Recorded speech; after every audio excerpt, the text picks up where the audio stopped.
hello everyone. Welcome to the third of our webinar series. I wish to acknowledge the traditional owners on the land in which I stand and acknowledge the Bidjigal and the Gadigal people of the Eora Nation and pay my respects to elders past and present. Our previous two webinars have been well supported and highly engaging, and today's will be equally so. Life is progressing back to the so-called new normal. We hear stories of how pets will adjust to their owners not being available 24/7, and the reopening of pet creches to look after pets to help them with their adjustment. We see huge crowds demonstrating in the streets of our cities, despite pleas from the PM and the Chief Medical Officer to avoid doing this. As Phil well knows, the South Australian and Western Australian borders remain closed, and New Zealand is open for business, but not for travel by Australians, or anyone else for that matter. We're still being encouraged to engage in social distancing, but on the basis of my observations on the streets of Balmain, this may be forgotten. I do hope that hand washing is still part of the daily ritual. Today we are transferring the country in an eastern direction and travelling to Adelaide, to the University of Adelaide, where we will learn about embracing and effectively leveraging online student support at a whole institution level. We welcome new participants and thank those returning and being here today. As I've said previously, Studiosity is an agile and flexible organisation, and we believe that it was important to connect with our partners and other interested groups to continue the conversations about supporting students first. Our response is a suite of webinars over the next few months. This approach also ensures a more inclusive level of participation, as we know it's more economical to spend an hour on a Zoom conversation than flying across the country. It's also interesting that more universities are continuing to teach remotely until the end of the year as a risk mitigation strategy in case of a possible COVID-19 spike. And others are giving people the choice to either work from home or to come on campus. Either way, how we work and where we work have certainly been tested, and how we work in the future will be up for negotiation. In listening to today's presentation, I would like you to listen through the filter of comparing your experience within your institution and reflect on the similarities and differences in how online support is enacted and how this is relevant in the strategic opportunities and impact of COVID-19. And now let me introduce our speaker for today, Professor Philippa Levy. Professor Levy is Pro-Vice Chancellor of Student Learning at the University of Adelaide, where she's responsible for quality assurance, enhancement and innovation in learning and teaching for the university. Previously, Philippa was Professor of Learning and Teaching Enhancement in Higher Education at the University of Sheffield, where she was also head of the Information School, the iSchool. For 5 years, she was director of the Centre for Excellence in Teaching and Learning, based at the University of Sheffield, which focused on supporting the development of inquiry-based learning, especially in the arts and social sciences disciplines. We've got a great and well-respected person talking to us today, so let's stop listening to me and let me pass the baton to Philippa. Philippa, let me invite you to talk to us today. Thank you very much indeed, Judith.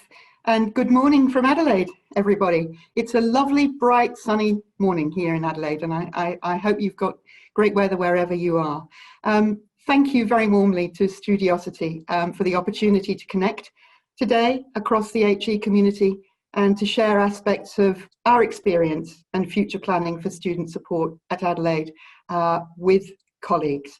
Particularly, I think it's great to be able to connect at what, as Judith has said, is at a most extraordinary time. Before going further, I would like to take a moment in this virtual exchange to recognise the traditional lands on which my university and others are based. The University of Adelaide acknowledges the traditional country of the Kaurna people of the Adelaide Plains and pays respect to their elders past and present. We extend our respect to other Aboriginal language groups and other First Nations. So the theme that Jack and colleagues at Studiosity asked me to speak to today is captured in the title of the presentation. At Adelaide, we embarked on a new journey to develop online academic support for our students in partnership with Studiosity in 2018.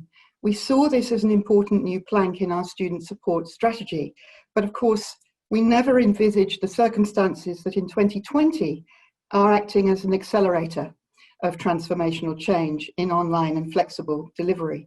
So it's proving to be an interesting journey. By way of an overview of my presentation, I'll start with a few words to set some context about Adelaide as a university, for those who may not know it, and our overarching strategic direction for education and student success. I'll highlight in particular the work we've done in recent years building an integrated institutional approach to student engagement, retention and success. And this work supports our education strategy and very much frames our approach to developing our institutional academic support services. I'll outline those services briefly, restricting my focus to those that sit actually within my own portfolio and that support our students' academic learning in particular. Then I'll get to the meat of the presentation, which is how we're developing our online support, principally through our partnership with Studiosity, but I'll also offer a couple of other examples. Obviously, it's still very early days for us in Adelaide.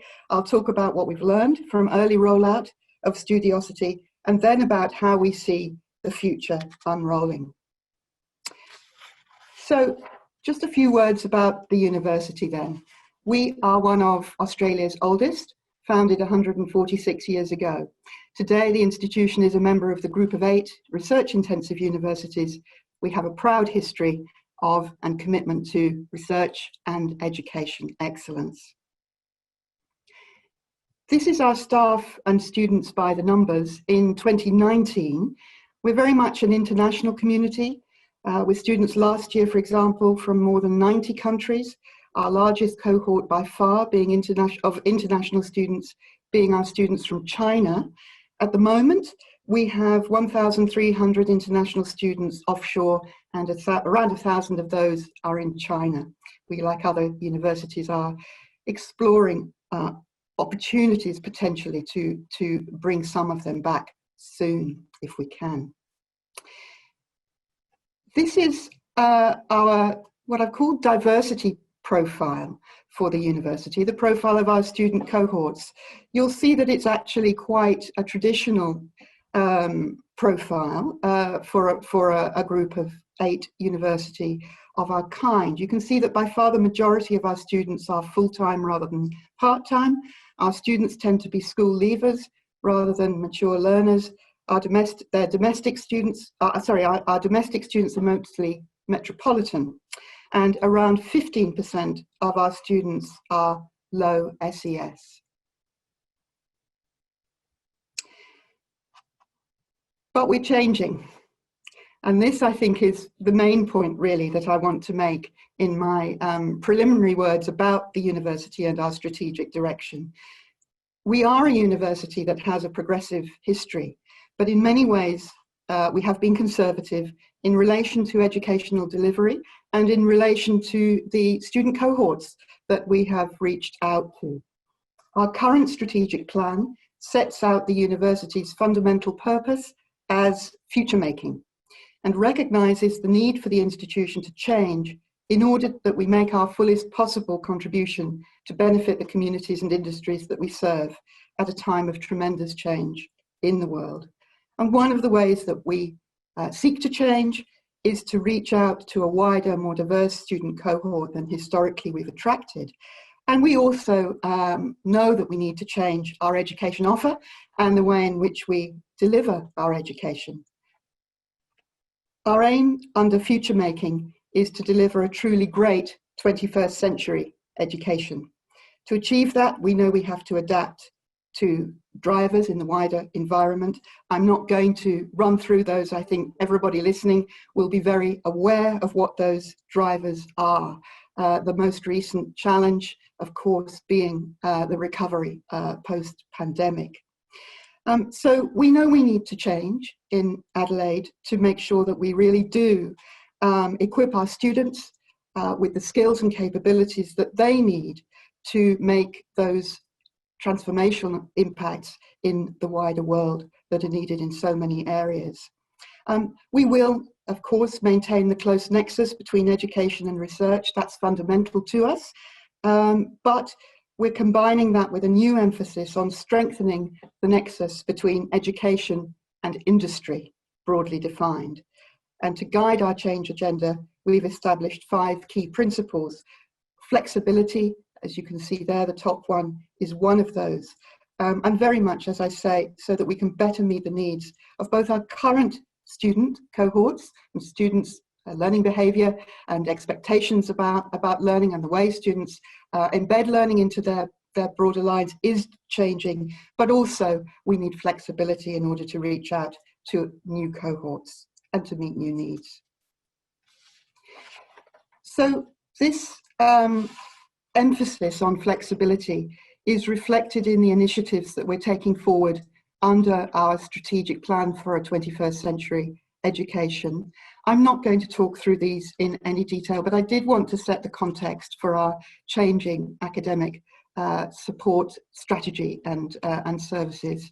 The first set of our initiatives is all about the renewal of our education portfolio. We're actively reshaping our programs and our courses, including reviewing our curriculum with an eye to Industry 4.0 workforce development. The second strand is all about more flexible structures and modes of delivery, and this includes a focus on developing high quality online postgraduate coursework offer through a strategic alliance with Pearson Education that we established last year. The third set of initiatives is around learning and teaching excellence. That's whether blended or fully online, and this is where high quality flexible academic support comes in as an essential enabler of student retention and success. And finally, the fourth major area for us is all about community and connectedness for our students, and includes projects around enhancing our physical learning spaces. We're rethinking some of that as we speak, and the personalised digital experience. And our new and developing online offer, we've branded it under this notion of study on your terms. It includes a range of flexible options, including our MOOCs. We'll be celebrating 1 million enrolments from 26 courses through our edX partnership soon. We're developing a brand new suite of online short courses and micro-credentials that are designed to align with skills and job growth priorities for South Australia and nationally. And again, we have our new suite of online programs with Pearson Education. So we are a university that is moving through a process of, I think, not just evolutionary, but really transformational change. That's certainly our aspiration. Turning now to our academic support ecosystem. I mentioned that this was very much, the way we think about our academic support is very much framed by the principles and assumptions that underpin our approach to student engagement, retention, and success. Last year, we launched a new, joined up, actually our first institution level plan for student retention and success. And we take success as both academic achievement and preparedness for graduate employment or further study, of course. Our aim is to operate a truly integrated approach to supporting students' success. When we established our new plan at the university for undergraduate commencing domestic students, our retention had sat at much the same point, which is just around the midpoint in Australian universities for the past decade.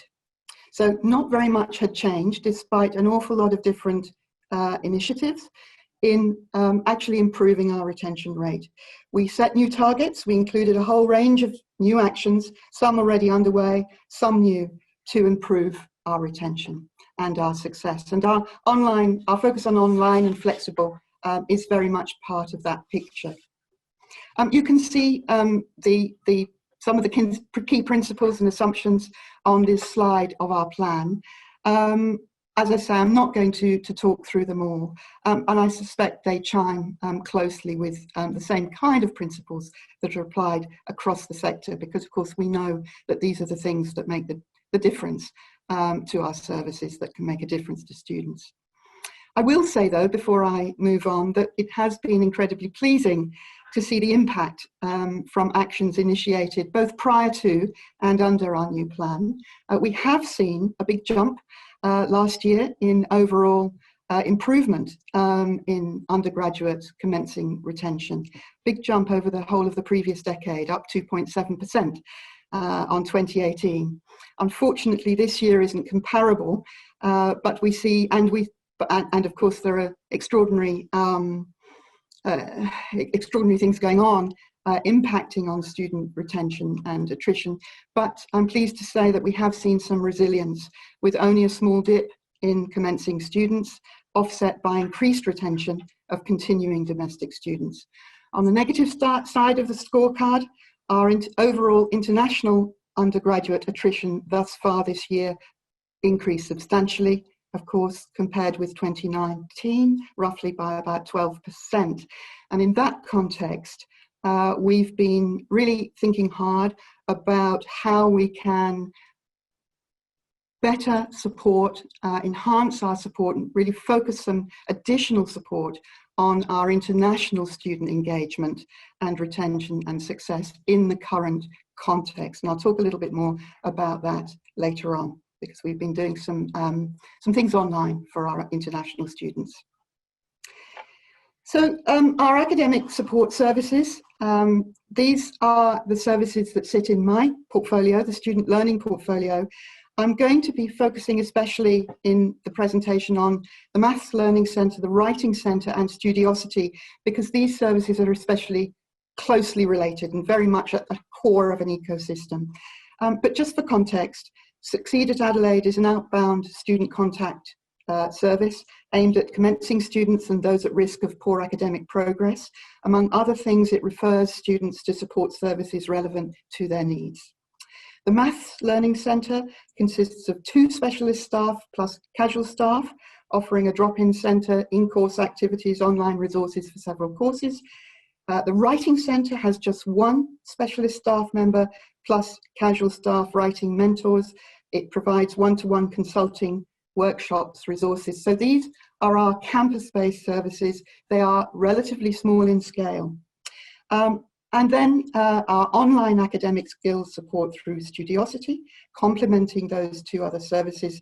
We have our peer-assisted study sessions as well. We have quite a large and growing program of peer-assisted study sessions, very successful. And also in my portfolio sits employability support. So how did it all start with Studiosity, embracing online? Well, we embarked on a pilot of online student support with Studiosity in 2018. We needed to scale our support to students. We wanted to complement the fairly small-scale campus-based services already in place. And we wanted to meet our new strategic objectives around change in educational delivery, reaching our current students in terms of retention and success, and thinking about how we were going to reach out and serve a more diverse student body.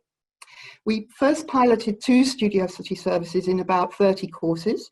It went very well with excellent student feedback. And so we then enabled access from all our undergraduate and coursework courses to Studiosity. We used 2 services. First, Connect Live, which connects students to a limited range of areas of subject specialist support. For us, it's accounting, biology, business, chemistry, economics, maths, physics and stats.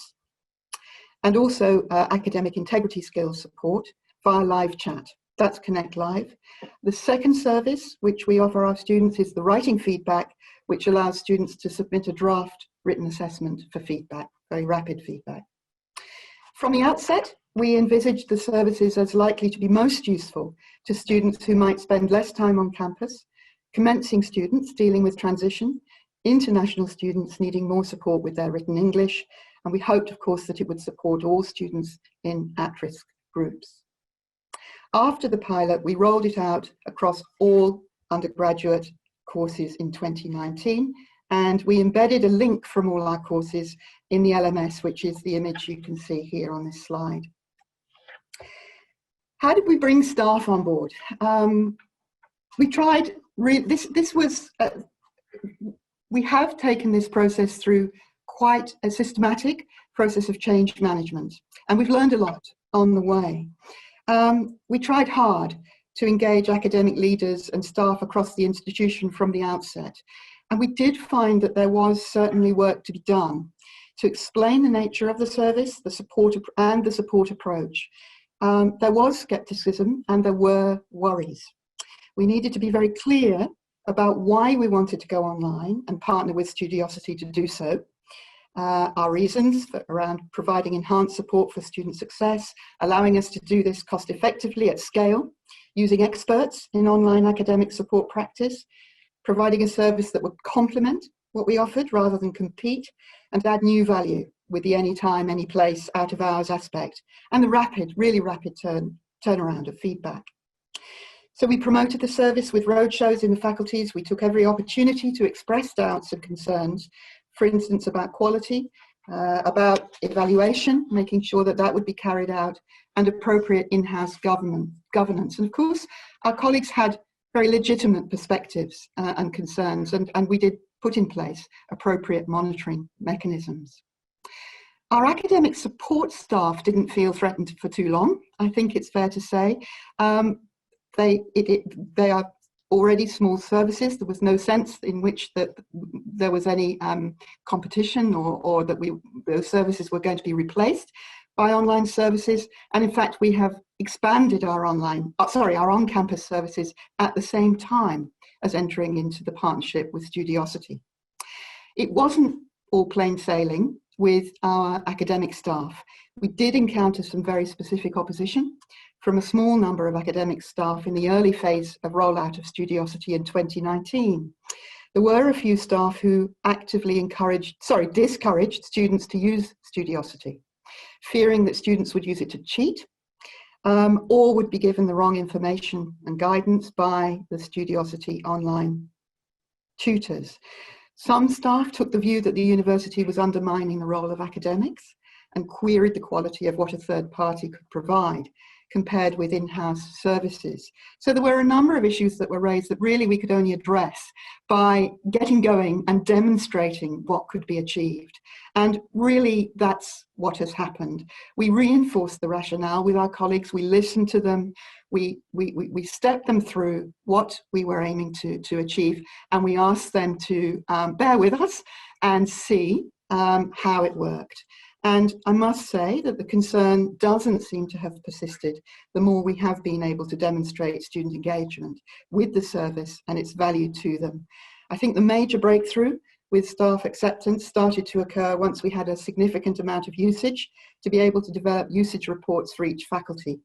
The service manager actually attends faculty learning and teaching committee at the end of each semester and provides a run-through of a report of all the academic services, Studiosity among them. And it became more accepted as this new service once it was just part of the conversation about here are the various ways we help your students. This kind of changed from look at what Studiosity can do to look how much your students use the service. And also we're starting to get data about the impact of the service. So we started talking about its role in the ecosystem, and it has started to get embedded in the culture now. We've also worked really hard to engage individual course coordinators. We were able to alleviate concerns far more easily when we could show actual transcripts of support interactions with students and advisors. And coordinators, academics could see how those interactions were working, and it wasn't about tutors telling students the answers to questions, but helping them think things through and solve problems themselves. And something else that's been very popular with our coordinators has been that we provide them with individual reports monthly that we produce in-house about their students' use of Studiosity from their courses. So they can see the queries that have been raised by their students, and they can leverage that information in their teaching. What about engaging and supporting students? Well, we've promoted Studiosity by trying to make it as visible as we can in the environments where students hang out. That's both online and face-to-face. You've seen the link from every course in the LMS. We've also used staff champions to promote Studiosity to their own students during classes. And we also promote it strongly through our central student hub in the same location as our other academic success services. For example, you can see on this slide a couple of photos of the banner that stands permanently in our writing centre. We do try to promote it as an integral part of our services rather than a peripheral add-on. And I can give you a practical example of how this works. The writing centre has a volunteer programme with 20 student volunteers who attend to Studiosity inquiries during opening hours alongside other help they provide. So they show students how to connect with a subject specialist via Studiosity, for example, or how to submit a document for the writing feedback service. Quite often our face-to-face appointments are full, particularly at peak times for the remainder of any particular day. And a student who's just turned up may have something due very soon and they want some feedback really quickly. So the volunteer will sit down with them and get them to support them to submit their work to Studiosity.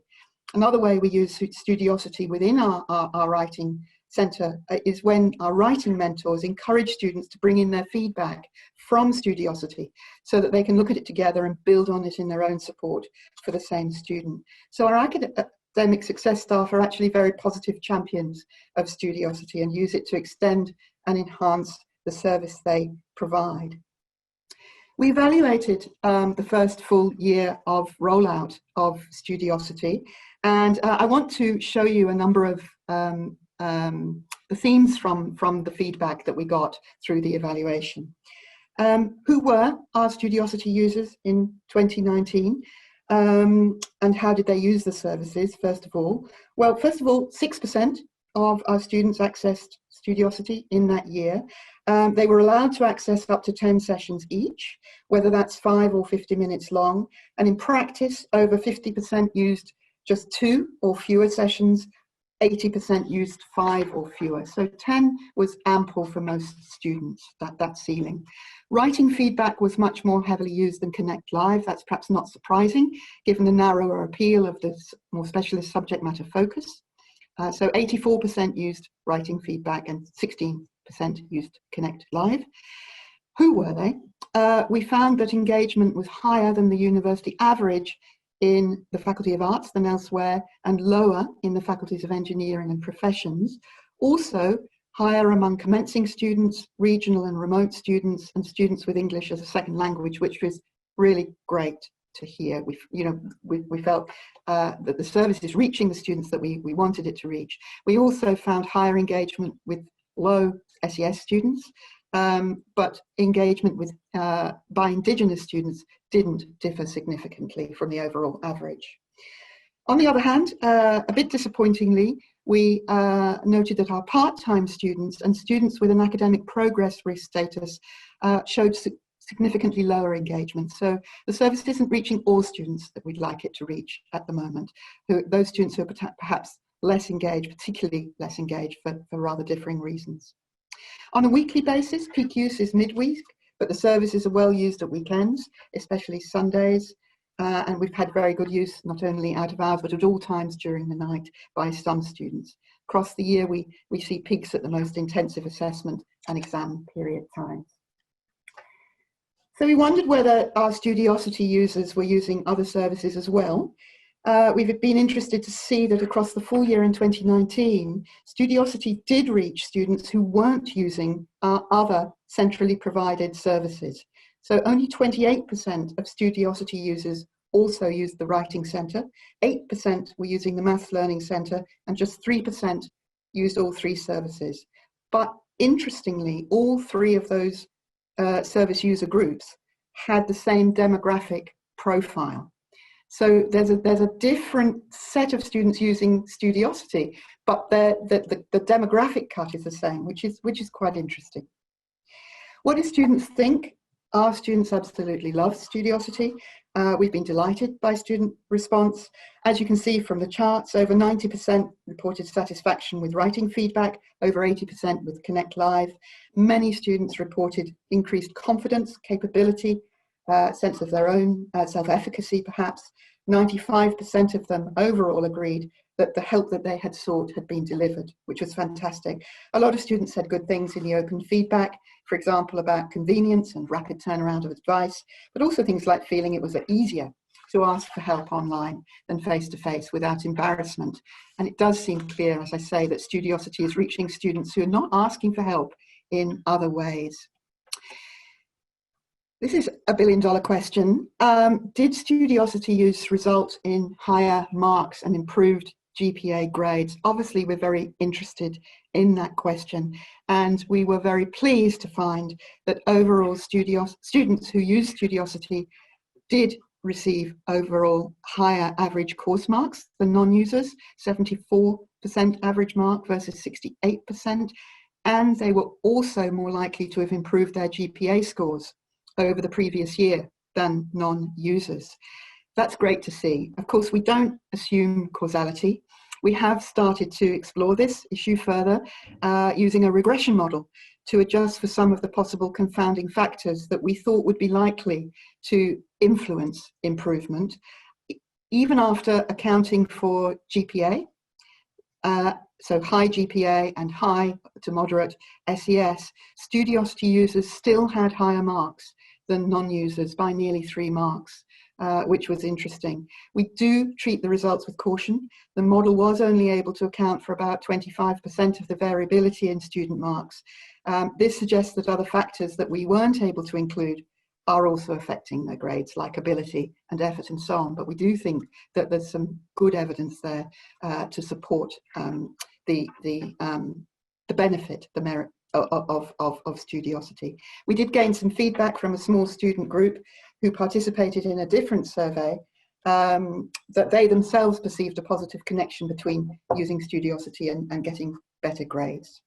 So this was really good news. We haven't looked in detail at impact on retention.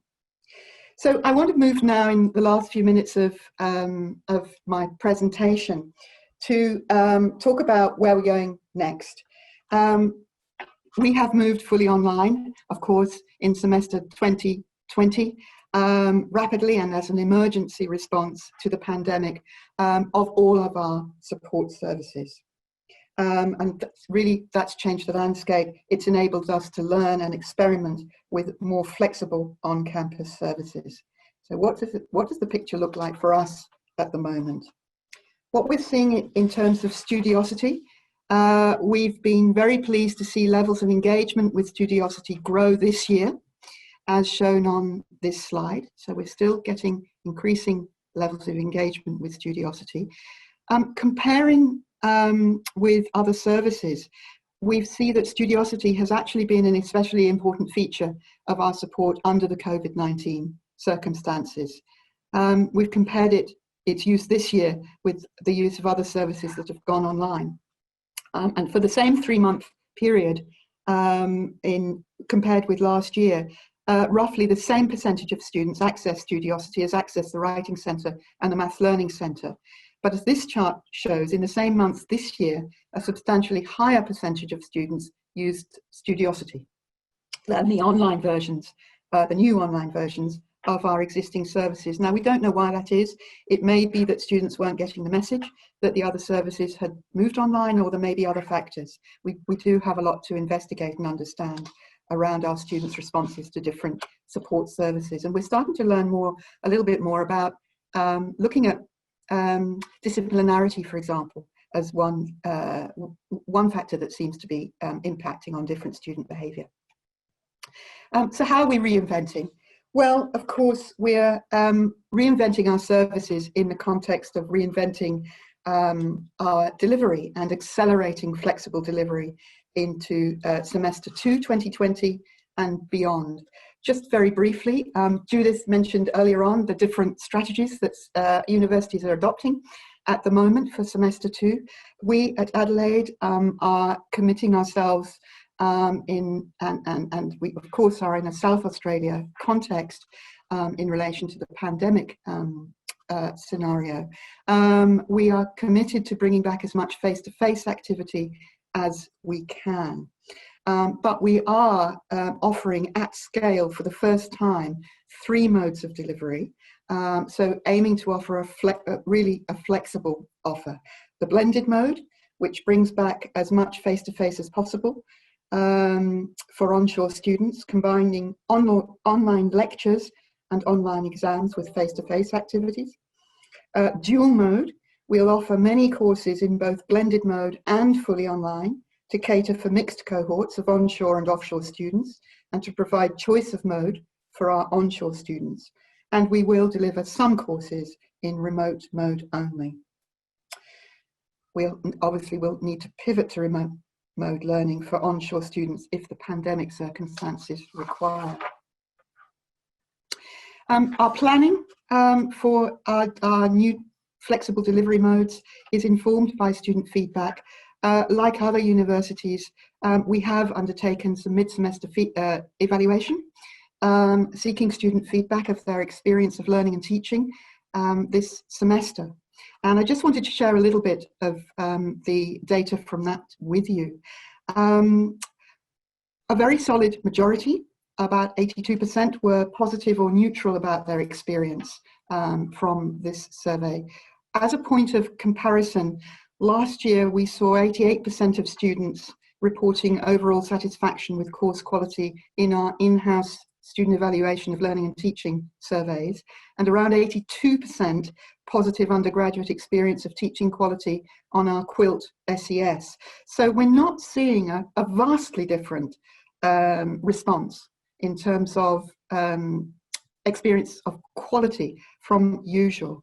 And the results of our survey certainly also revealed very useful good practice recommendations for student engagement, retention and success, which we've been using to support our staff in their design of online learning as we go forward.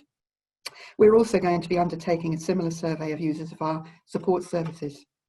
We certainly feel confident from the feedback we're getting from our students that there is untapped demand for flexible and online among our onshore, domestic, quite traditional cohorts.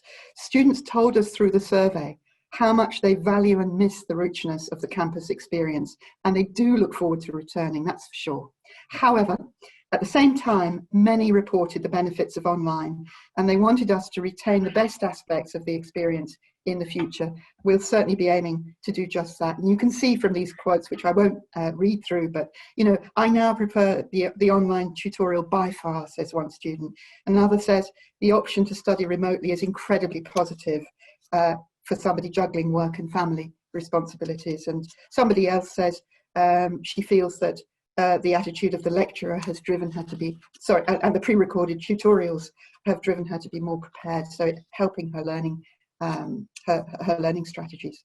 Us online students certainly face challenges. These are some of the key themes that came back through our conversations with students through our Connect service, Succeed at Adelaide. These numbers reflect calls rather than unique students. There may be a number of students who were called more than once, but I think it gives a good picture nevertheless of themes coming from nearly 8,500 calls. And in particular, we've noted the challenges around remaining motivated and the desire for connection with academic staff and students. I mentioned earlier that we have been turning our minds over recent weeks to how we might enhance our support, in particular for our international commencing students, both onshore and offshore. These are students who had barely arrived at Adelaide or had not even arrived with us before we went into lockdown. And so they've missed out on all the usual opportunities to get to know the university and their teachers and peers. And we know that this group in particular have been struggling with motivation and sense of connection especially. So we have other activities, online activities, or activities that have gone online that connect international students with domestic students and that provide purely social interaction. So our focus here was really asking ourselves, what could we do to provide what we might call blended socio-academic engagement for these students within discipline or program contexts, so that they could begin to network with their peers in those contexts and provide them with academic support of particular relevance to international students.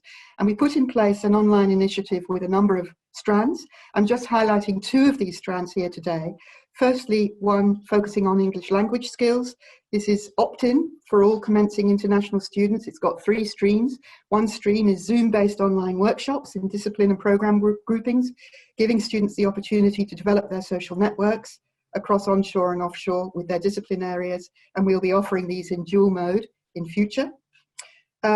Secondly, a time-release series of online learning activities for individual students to follow, supplemented by one-to-one online access to writing mentor support and referral to Studiosity.